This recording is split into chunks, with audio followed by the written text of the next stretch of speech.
ሰላም ጤና ይስጥልን የተከበራችሁ ተመልካቾቻችን እንዴት ናችሁ? ዛሬ ለየት ባለ ጉዳይ ለየት ወዳሉ ሰዎች እንሄዳለን። እነዚህ ሰዎች የስጋ ዝምድና የላቸውም፣ አልተዛመዱም። ነገር ግን አንድ ጉዳይ ያሰባስባቸዋል፣ ህመም ያሰባስባል እንደምትሉኝ እርግጠኛ ነኝ። ለዚህ መሰባሰባቸው ትልቁ ምክንያት የሆነው አንዲት እናት መሰረት ሆናቸዋለች። ወይዘሮ የእናት በእውነቱ አሁን በምንላችሁ ህመም ውስጥ ለ30 ዓመታት ታማሚ ሆና ጊዜዋን አሳልፋለች። ነገር ግን በህይወት አጋጣሚ ወደ እንግሊዝ ሀገር ትሄድና ለዚህ ለምትታመምለት ትልቅ ጉዳይ መፍትሄ ይዛ ትመጣለች። ይህ መፍትሄ በተለይ ደግሞ ለብዙዎች መዳን የሚችል ብዙዎችን የህይወት መስመራቸውን ያቃና ትልቅ ጉዳይ ነው። ይህ መፍትሄ ከተጀመረ ወይ ደግሞ እንደ ተቋም ከተቋቋመ 10 ዓመታትን አሳልፏል። በዚህ 10 ዓመታት ውስጥ ብዙዎቹ የተሰናከለ የሚመስለውን ህይወት አቃንተውበታል። ህይወታቸውን ወደ ተሻለ ቦታ አምጥተውበታል። የሚጥል ህመም ያለባቸው ሰዎች ራሳቸውን እንዴት መንከባከብ ይችላሉ፣ ምን ጉዳይስ እየተሰራ ነው በሚል አብረን ቆይታ እናደርጋለን። ከኛ ጋር እንድትቆዩ በአክብሮት እንጋብዛለን።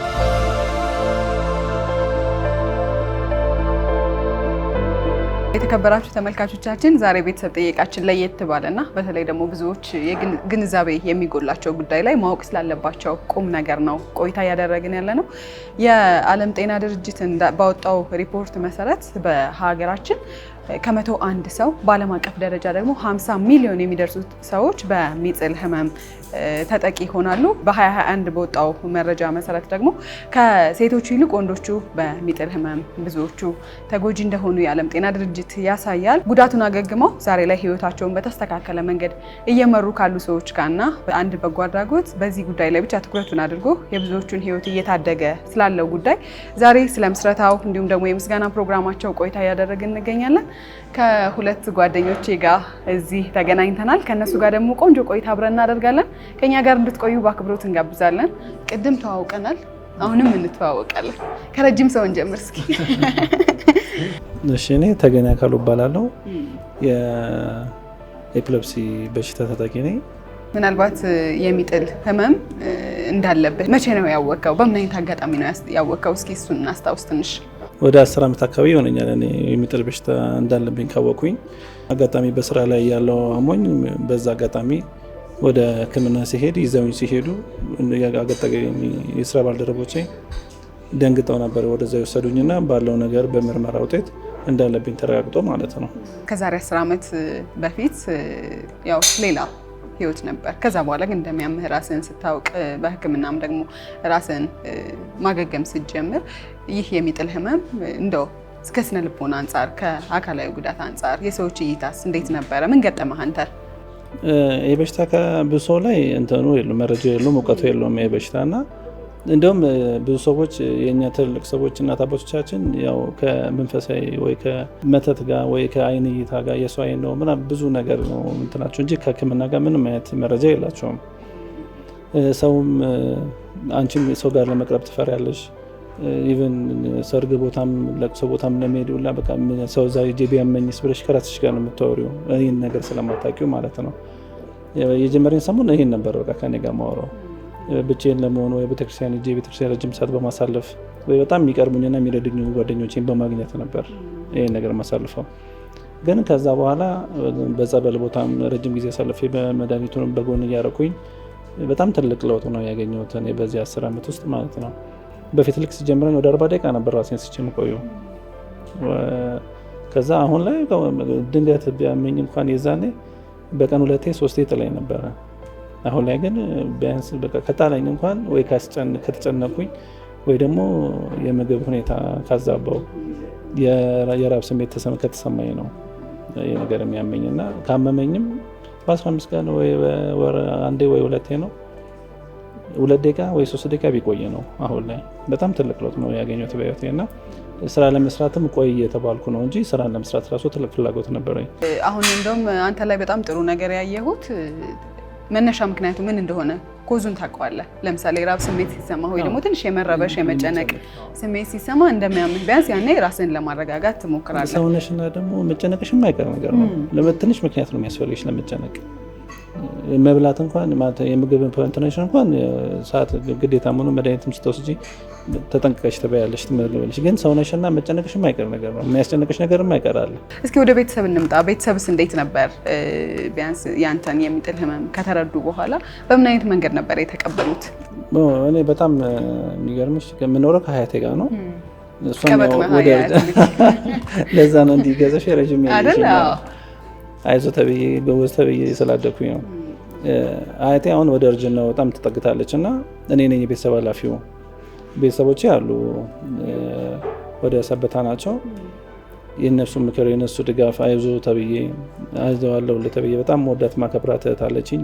እሷ ነች አይዞዋለሁ ከጎኔ ሆና በትንሹም በትልቁም አይዞ በላይ የእሷ ድጋፍና ብርታት ነው። ብዙ ጊዜ በህይወት መስመር ውስጥ አለ ብዙ ጊዜ ህመሙንም ካወክ በኋላ እስክታውቅም ድረስ የነበረውና የመውደቅ አጋጣሚ፣ ከዛ ደግሞ ብድግ ስትል ሰዎች ከበው ምናምን ትሪት እያደረጉ ምናምን ያገኘህበት አጋጣሚ ራስን ታስታውሰው ምን አለ? እሱ በጣም ነው ያዘንኩት በዛ አጋጣሚ። ሰው ለመንካት እንኳን በጣም የሚፈራበት ጊዜ አለ።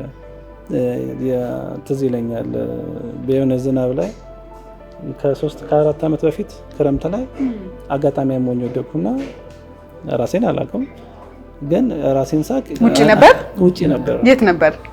ወደ ፓስተር አካባቢ ነበርኩና የሆነች ልጅ እኔን ወደ ዳር ለማድረግ አዝና ብቻዋን ነው የምትጎትተኝና ግን በጣም ብዙ ሰው ራሴን ሳቅ በጣም ብዙ ሰው ነበረ ፈርቶ እሷን ላለማገዝ የሚጥር ማለት ነው፣ ወደ ጥግ የሚሮጥ። እሷ ግን አዝና ወደ ዳር ለማድረግ በጣም ተጎትተኝ ነበረ። እንግዲህ እኔ የሚያህል ሰው አስቢ፣ ዝናቡን አስቢ፣ ጭቃውን አስቢ፣ ብቻዋን ነበር የምትጎትተኝ። በጣም ነው ያዘንኩት በሰው ማለት ነው። እንግዲህ ምን አለ ቢያገዛት እንኳን በዛ ሰዓት እንግዲህ በመንካት ይተላለፋል ብሎ ይሆን አላውቅም እንጃ። እሱ በጣም ነው ማዝነው ያን አጋጣሚ። ወደ ኤፒሌፕሲ ከመጣ በኋላስ እንዴት ነበር ራስን ያገኘኸው? አሁንስ ያለህበት ሁኔታ እንዴት ነው? እስኪ እስኩን ደግሞ እናውራ። ሁኔታ ላይ ሕክምናውን ለማግኘት ራሱ ብዙ ቦታ አታገኝም። አጋጣሚ የግል ቦታዎች ነው። በጣም ብዙ ብር ነው ላይ የጨረስኩት በዚህ አጋጣሚና በጣም በተተና የተቀበሉኝ። ከዛ በኋላ የሉም የሚባሉ ገበያ ላይ የለም የሚባሉ መድኃኒቶች ራሱ በደንብ እየተሰጡ ሕክምና የተደረገ አማኑኤል ነው ሰፈሬ መሳለሚያ ነው፣ ግን ወደ አማኑኤል ቅርብ ስለሆነ አማኑኤል ነው ክትትል የነበረውና በጎን ደግሞ እነሱ ጋር ክትትል የተደረገልኝ ጣፍ የለም የሚባለው መድኃኒት በጎን እያገኘው ትትናቸው ራሱ በጣም ነው የሚገርምሽ። በቃ ዛሬ እናንተ ሰጥቶኛል፣ እግዚአብሔር ይመስገን። ዛሬ በቃ አምላክ ሰጥቶኛል፣ ደስተኛ ሆኜ መኖር ባለኝ ደስተኛ ሆኜ መኖር ነው። ነገን ራሱ ያውቃል እግዚአብሔር ያውቃል የሚል ትልቅ ተስፋ ነው ያለኝ አሁንም ቢሆን ማለት ነው። ለሁሉም ነገር ብዙ አልጨነቅም በህይወቴ፣ ሁሌም ደስተኛ ለመሆን ሞክረው። ዛሬ በጣም ጥሩ ተስፋ ላይ ነህ። ቀጣይ ደግሞ በሙሉ ጤንነት ደግመን ከራሴ አልፌ ለሰው የምተርፍ ሰው ነኝ ብዬ ነው ራሴ የማምነው ነኝ። እኛም ህይወትህ በደስታ እንዲሞላ ምኞታችን ነው።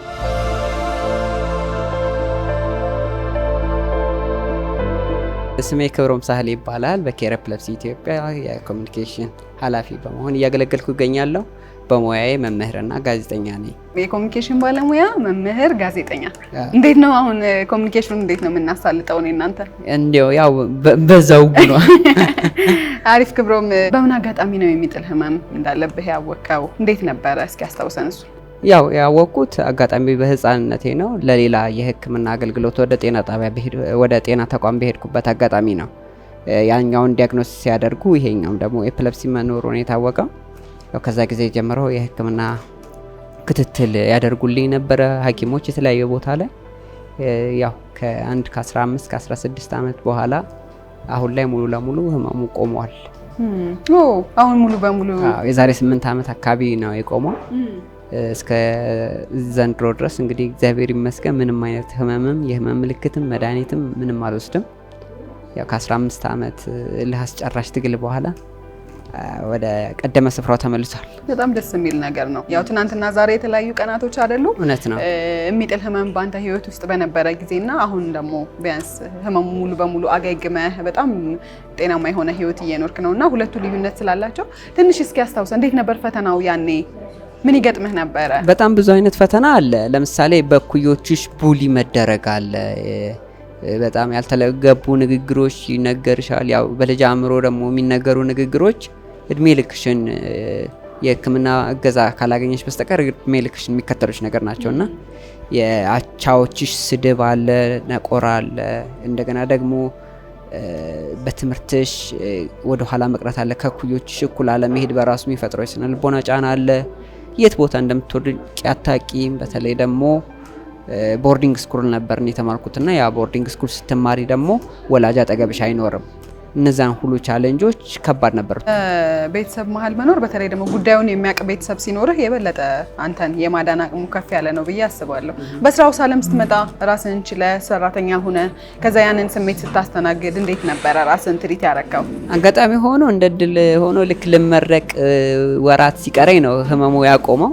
ከአዲስ አበባ ዩኒቨርሲቲ በልዩ ፍላጎት ዲግሪ ስመረቅ 1 ወር ከምናምን ሲቀረኝ ነው ህመሙ ያቆመውና ያው ሁለት ብስራት ነው ለኔ። አንድ መመረቅ የበዛ ቻሌንጅ ውስጥ ያው ያን ያህል አመት ተምረሽ ከዛ ዩኒቨርሲቲ የህይወት ደግሞ ቻሌንጅ አለ። ከዛ ጋር ታግሎ ተምሮ መመረቅ በራሱ ሌላ ስኬት ሆኖ ህመሙ ደግሞ በዛ ሰዓት ሲቆም ሌላ ደስታ ነውና አጋጣሚ ወደ ስራ ስገባ ህመሙ ከኔ ጋር ነበር። በጣም ደስ የሚል ነገር ነው።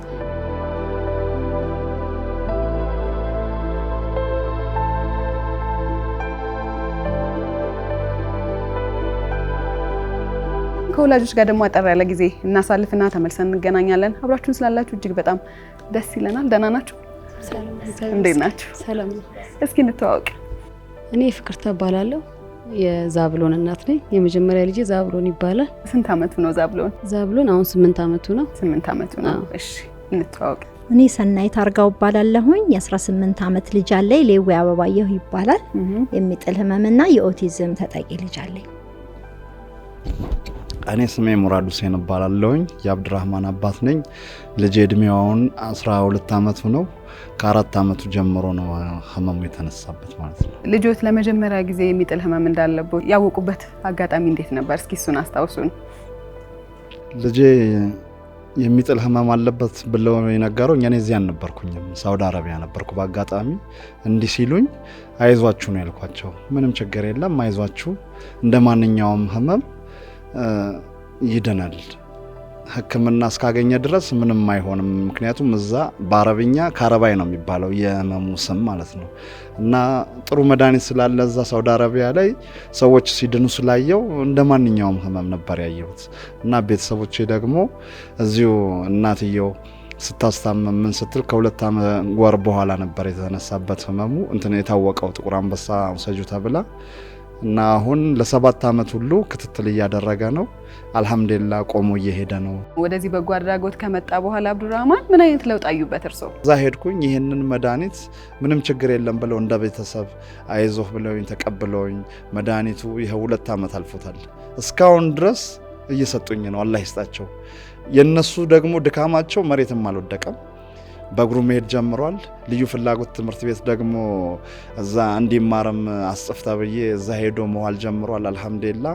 እና ከሬፕለፕስ የተቀላቀልኩበት ቀን ለኔ እንደ ልደቴ ነው የምቆጥረው።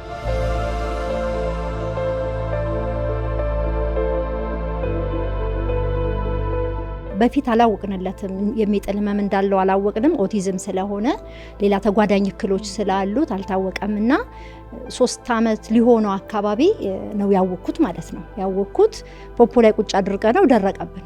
አይሄድም አይቀመጥም እንትን አይልምና ዝም ብለን ቁጭ አድርገነው ኦልሞስት ራሱን ሳተ ማለት ነው። ራሱን ሲስት በቃ ይዘነው ሌሊት ላይ ነበር ጠዋት ላይና በጣም ብዙ ቦታ ይዘነው ሄድን። ዜን ዘውዲቱ ሆስፒታል ይዘን ሄድን። ተመረመረ። የሚጥል ህመም ነው ተብሎ መድኃኒት ጀመረ ማለት ነው። እንዲህ ነው እኔ ያወቅኩት። ኬሬፕሊፕሲ በጣም ነው እየጠቀመኝ ያለኝ ለልጄም ለህይወቴ ራሱ እንድሰራበት ያደረገኝ ድርጅት ነው። ለእንደነዚህ አይነት ጽኑ የሆኑ ቤተሰቦች ሌላው አካል ምንድነው ከእናንተ መማር ያለበት? ይሄ እንድታነሽልኝ እፈልጋለሁ። አዎ እኔ ሌዊ በረከቴ ነው ማለት እንትን አይደለም። በረከት ነው ስላችሁ ቀላል ነገር አይደለም። ማንተኛቸው ሌሊቶች ብዙ ናቸው። ማይተኛ ሌሊት አለው፣ ማይዋል ቀን አለው። ለምሳሌ ትላንትና እኔ ስብሰባ ነበረኝ። ወጥቼ ስመጣ ልብሱን በሙሉ ቀዷል ከላው ላይ ተናዶ ነው እንግዲህ ደጅ ካልወጣው ማለት ነው። ልብስ ቀዷል። ቤቱ ስገባ እህቶቹ አንዳንድ ፎቶ ይዘው ቆሟል። ግርግዳ ላይ የተሰቀለ ፎቶ ሰብራለሁ ብሏቸው ማለት ነው። ቆሞ ቴሌቪዥን ጋር ቆመው ነው ያገኟቸው። እና እነዚህ 20 ሰዎች በጣም ብዙ ናቸው ያሉት። 1-2 የምንላቸው አይደለም፣ በጣም ብዙ አሉ። ግን ሌዊ በመኖሩ በጣም በረከት ነው ያገኘሁት። በብዙ ነገር መንፈሳዊ ነገር በረከት አለኝ፣ በፋይናንስ በረከት አለኝ። በጣም በብዙ ነገር ሌዊ በመኖሩ ብዙ ነገር ተጠቅም ያለውና በረከቶቻችን ነው። ሲጀምር አደራ የተሰጠን ስለታመነን ነው። ወደ አንቺ ስመጣ በምን አይነት አጋጣሚ ነው ልጅሽ የሚጥል ህመም እንዳለበት ያወቅሽው ለመጀመሪያ ጊዜ? ሁለተኛ ልጄን ወልጄ አራስ ነበርኩኝና 1 ወሬ ነው ከወለድኩኝና ሶፋ ላይ ቁጭ ብሎ ድምጽ ነው የሰማሁት። እማዬ የሚል ድምጽ ሰማው። እንደዛ ጣለው ማለት ነው። በቃ ሰው ሲበላ አይቶት ነው ልጄን የሰው አይን ነው ብዬ በንጋታው ጸበል አስጀመርኩኝ። ጸበል ተጠመቀ። ድጋሚ በሰባተኛው ቀን አሁንም እየበላ ስለነበረ በቃ ምንም ማለት አልቻለም። በቃ ልጄን ሰው አይቶት ነው የሰው አይን ነው። ግን ባለቤቴ ፈርቶ ነው በቃ ኦሬዲ እሱ በህክምናው ላይም ስላለ የሚጥል እንደሆነ አውቋል። ግን እኔ መቀበል አልችልም ያንን ነገር በጣም ይከብዳል ለኔ። ምክንያቱም እና ስትሆኚ ለምን ልጄን ብለሽ ታስቢያለሽና ከዛን ሐኪም ቤት ሰባለች እህት አለች ኔክስት ልጅ ደውለን ያለውን ነገር ስናወራት አው በቃ እንደዛ ነው በቃ አበድኩ እንደብድ ነው የምትሆኙ ለምን ልጄን የሚል ነገር አለና እሷ በቃ በጣም ብዙ ነገር ነገረችኝ። ይዳናል እንደዚህ ነው ህክምና ከተጀመረ ምናምን አለችኝ። ከዛ በቃ እግዚአብሔር ሆይ በቃ ከሰጠኝ እንደዛ ከሆነ እውነት የምችልበትን አቅም ስጠኝ። በቃ እቺን ብቻ ነው የተናገርኩት። በጣም ረጅም ሰዓት አለቀስኩኝ። የምችልበትን አቅም ስጠኝ በቃ ብዬ ህክምና ጀመርን።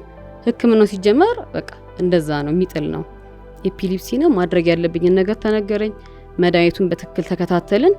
መድኃኒቱ ለረጅም ጊዜ ነው የሚወሰደው 2 ዓመት ከ2 ዓመት እስከ 6 ወር ባለው አካባቢ ነው የሚወሰደውና አጋጣሚ ደግሞ ልጄን ሲተኛ ነው የሚጥለው ብዙ ጊዜ እንቅልፍ ላይ ነው የሚጥለውና በጣም ደጋገመው በቀን 3ም 4ም በተኛ ሰዓት ያ ነገር ይመጣል። መድኃኒቱንም ጀምሮ ኦልሞስት ወደ 2 ዓመት ይጥለው ነበር። ግን ያው ተስፋ አልቆረጥንም። በቃ ህክምና በተለያየ ቦታ ህክምና ጀምረናል። የባህል ህክምና ሞክረናል። ያው መፍትሄ ስትባይ ማትጅበት ቦታ የለምና በቃ ያው ተጠነክሪያለሽ። በህይወት ውስጥ አንዳንዴ እንደ ነገር ሲገጥምሽ እንደገና ትሰሪያለሽ። እኔ በልጄ እንደገና ነው የተሰራሁት። አንዳንዴ የልጅነት ልጅሽ ደግሞ ሲሆን ህመሙ ከባድ ነው። በቃ ትልቅ ሰው ሆንኩኝ። በቃ አደኩ በልጄ ህመም እኔ አደኩ። በቃ ብዙ ነገሮችን አክሰፕት አረኩ። ምን ማድረግ እንዳለብኝ ወሰንኩኝ። በቃ ከልጄ ጋር ላይፌ ሁሉ እንቅስቃሴ ከልጄ ጋር ሆነ። ሰው ደካማም ጠንካራም ነው ብዬ አስባለሁ። ለምሳሌ በጣም ፈተናዎች ሲበዙ ጥንካሬያችን የምናይበት ነገር ነው አይደለ? በዛው ለፈተናዎች ተሸንፈን ከቀረን ነው ሽንፈት የሚባለው እንጂ መሰናክሎች፣ ችግሮች ሲገጥሙን እንዴት ነው መወጣት ምንችለው የሚለውን ነገር ማሰብ ትልቅ የጥንካሬ ማሳያ ነው ብዬ አስባለሁ። እንደው ፍቅር በጣም ተፈተንኩበትና ከፈጣሪም ጋር ከራሴም ጋር ተጣልቼበት የነበረው ወቅት አለ ብለሽ የምታስቢው ጊዜ አለ የምታስታውሽው? አሁንስ እንዴት ነሽ? አሁን በእርግጠኝነት ያው ብዙ መፍትሄዎችም ስላሉ ብዙ ነገሮች ታድገውሻል ብዬ አስባለሁና እስኪ ያን ጊዜ አስታውሽ። ያው በጣም ከባዱ ነገር እንዳልኩሽ ይሄ የመድኃኒቱ ጉዳይ ነበር በጣም ከባድ የሚሆንብንና የሆነ ጊዜ ላማትሮጅን አጣን። በቃ ከአዲስ አበባ ውስጥም የለም የትም አጣን። እንደገና ይሄ ላማትሮጅን የሚወስደው አልቋል። ሶዲየምም አልነበረን በዛ ሰዓት። ኬሮችን አናቅም ነበርና ምንም ብር አልነበረንምና በጣም ከባድ ነበር በዛ ሰዓትና መድኃኒቱንም አቁሟል። አሁን የ2ኛ ክፍል ተማሪ ነው። እግዚአብሔር ይመስገን። ልጆቹም ድነዋል። በጣም እግዚአብሔር ረድቷቸዋል። እናንተም ደግሞ ጎበዝ ቤተሰብ ናችሁ። እውነት ለመናገር ማለት በዚህ ፈተና ውስጥ ማለፍና እኔ ምስክር ነኝ ለልጄ ብሎ መቅረብ በራሱ ትልቅ ስኬት ነው ብዬ አስባለሁና ፈጣሪ በጥበብ በሞገስ እንዲያሳድግላችሁ እንመኛለን። በጣም አድርገን እናመሰግናለን።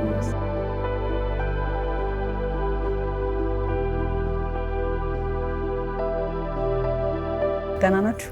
እግዚአብሔር ይመስገን። እንኳን አደረሳችሁ። እንኳን አብሮ አደረሰን። እስኪ እንተዋወቅ። እሺ፣ አመሰግናለሁ። ስሜ አብይ አስራት ይባላል። የኬር ፕለስ ኢትዮጵያ ዋና ስራ አስኪያጅ። መልካም። ዛሬ ስላሰባሰበን መድረክ ትንሽዬ እናንሳ እስኪ መጀመሪያ። እሺ፣ እናንተንም እንኳን ደህና መጣችሁ።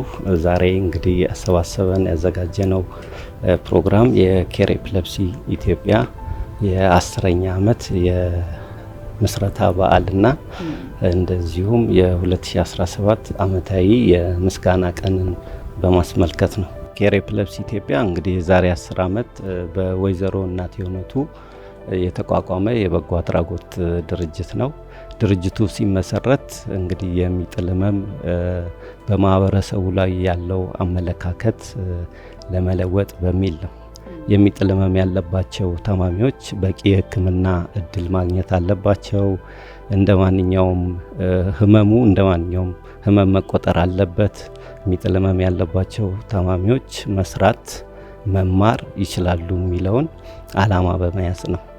እንግዲህ ድርጅቱ ከተመሰረተ ጀምሮ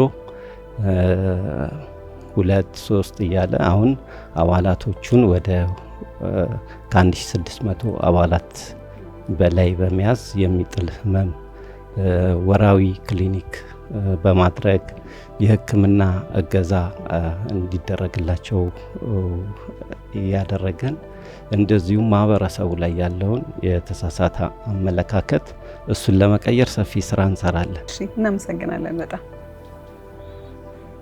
ዶክተር እንዴት አለሽ? እግዚአብሔር ይመስገን። እስኪ እንተዋወቅ። እሺ፣ ዶክተር ሳሊም ታይ ይባላለሁ። በኬር ኤፒለፕሲ ኢትዮጵያ ውስጥ የክሊኒካል ኬር ኤንድ ትሬኒንግ ሊድ ወይም ህክምናና ስልጠና ክፍል ኃላፊ ሆኜ አገለግላለሁ። የሚጥል ህመም ራሱን የቻለ ህክምና ያለው ከአንጎል የሚነሳ የነርቭ ስርዓት መረበሽ ህመም ነው። እንደ ማንኛውም በሽታ ከአንድ ክፍል ተነስቶ ሰውነትን የሚያውክ ነው። ስለዚህ አንጎል ላይ ነው መነሻው። አንጎል ላይ የኤሌክትሪክ ስርዓት አለ። ይሄ ኤሌክትሪክ ስርዓት በተለያዩ ነገሮች ሲዛባ ከመጠን በላይ መረጨት ወይም የተወሰነ መረበሽ ሊኖር ይችላል። ይሄን ሊያመጡት የሚችሉት እንግዲህ ማጅራት ገትር፣ ታፍኖ መወለድ፣ ማንኛውም የጭንቅላት ኢንፌክሽን፣ ያልታከመ የቆየ ትኩሳት፣ ስትሮክ እንዲሁም የጭንቅላት አደጋ በሚደርስባቸው ጊዜ ይሄ ይፈጠራል። ምልክቶቹ ከመንፈሳዊ ጋር የሚያገናኟቸው ለምንድን ነው ስንል የሚጥል ህመም ምልክቶች የተለዩ ናቸው። አንጎል እንግዲህ ሁሉንም ስራ አይደለም የሚሰራው። ስሜትን ይቆጣጠራል፣ እንቅስቃሴያችንን ይቆጣጠራል፣ ድምጻችንን የምናወራውን ሁሉ ይቆጣጠራል። ስለዚህ የአንዳንዶች ምልክት እንደተነሳው የአእምሮ ክፍል ነገሮችን ማየት ሊሆን ይችላል። የተለዩ ነገሮች ማየት፣ ሰው ማያቸው ነገሮች ማየት ሊሆን። ይሄም ብዙ ጊዜ ሰው ከሰይጣን ጋር ነው የሚያገናኝ። አይ አንቺ የሌለ ነገር አታውሪ ነው የሚባለው። ግን አእምሮ የሚፈጥረው የራሱ የሆነ ኢሜጅ ስላለ ነው እንደዛ የሚሆኑት። ወድቆ ማንቀጥቀጡን ስናየው ብዙዎች በሚጮህ ህመም ወይም ሃይ ፒችድ በሆነ ድምጽ ነው የሚጀምራቸው። ስለዚህ ዋይ ብለው ይጮሁና ወድቆ ያንቀጠቅጣቸዋል። አይን ይገለብጣል፣ አረፋ ይደፍቃሉ፣ ሙሉ ሰውነታቸው ይንቀጠቀጣል። እንግዲህ ሰዎች ይሄንን ነገር የሚያዩት ምናልባት የእምነት ተቋማት ላይ ስለሆነ ነው የሚያገናኙት። ግን ምልክቶቹ እንደው ተመሳሳይ ይሆናሉ እንጂ በፍጹም የሚገናኝ አይደለም። ከአንጎል የሚነሳ የነርቭ ስርዓት መረበሽ ነው። ዶክተር ሳሊምና አቶ አብይ ለሰጣችሁኝ በተለይ ደግሞ ዛሬ የሚጥል ህመም ላይ ሰዎች ምን ማድረግ አለባቸው፣ ምን አይነት ግንዛቤ ይፈልጋሉ በሚል ቆንጆ ቆይታ አድርገናል።